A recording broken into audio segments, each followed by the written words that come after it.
In the aftermath of WrestleMania 40, I decided to take a look back at the first 3D video game based off of WWE, then WWF, sports entertainment company, published in 1998. The roster is mainly based off their roster in 1997, and it consists of Ahmed Johnson, Bret Hart, British Bulldog, Davey Boy Smith, Farouk, Ron Simmons, Goldust, Dustin Rhodes, Kane, Ken Shamrock, Mankind, Mick Foley, Mosh, Owen Hart, Rocky Maivia, later dubbed The Rock, Shawn Michaels, Stone Cold Steve Austin, Thrasher, Triple H, and last, but certainly not least, The Undertaker. Like a lot of WWE games, the roster would be a tad outdated by the time the game came out. Shawn Michaels would have been out due to a back injury, and both Bret Hart and the British Bulldog would be in then rival company, WCW. Right off the bat, the main menu is pretty creative. Pressing start on the title screen gives us a clip of a rundown office building. The main menu acts as an elevator, with the gamer feeling like he's inside of it, and each option brings you to a different room. On the main menu, we have Start Game, Training, Create Player, Options, High Scores, and Biographies.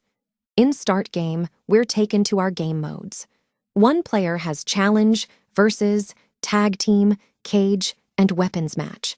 2 players gives us more options with Tornado Tag. Both teams are in the ring at once, and Cooperative, where both players are on the same team. 3 players gives you the option for a 3-man versus match, and 4 players a 4-man versus match, as well as a co-op cage match. In Challenge mode, you fight to climb up the ladder of the WWF, or television monitors in this case, to become the heavyweight champion of the world through a series of singles matches.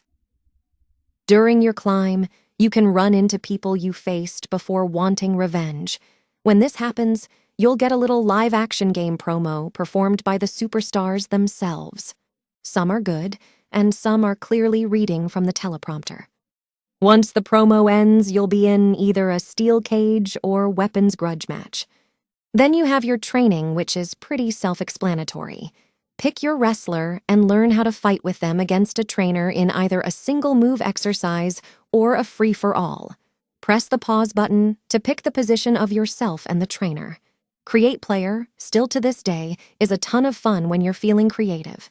Now, mind you, this came out in 1998, so you aren't going to get a lot of details like you do now, but there is still a nice variety of selections to choose from.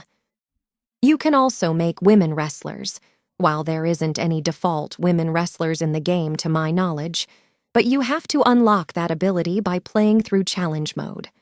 High Score keeps a record of wins and losses against you and the computer, or you and a friend between wrestlers, and Biographies lists the attributes of every WWF superstar in the game with a mini profile at the bottom and their alternate outfit.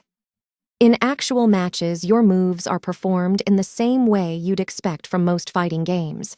You have a button for blocking, dodging, etc. For bigger moves that do more damage, you have to perform combos.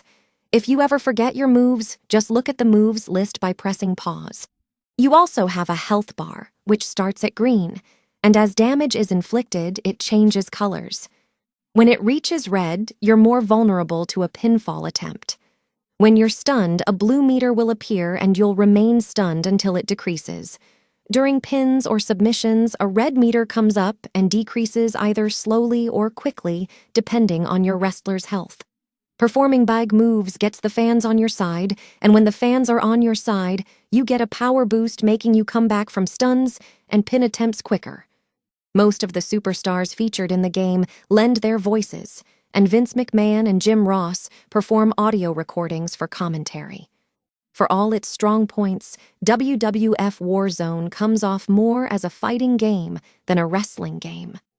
From having to perform combos to health bars, it fails to bring you into that pro wrestling atmosphere, and there are some inaccuracies in the biographies, like billing Kane as 6'9" when he was always billed as a 7 feet tall monster. But if none of that matters to you, then WWF War Zone may be right up your alley. Try it.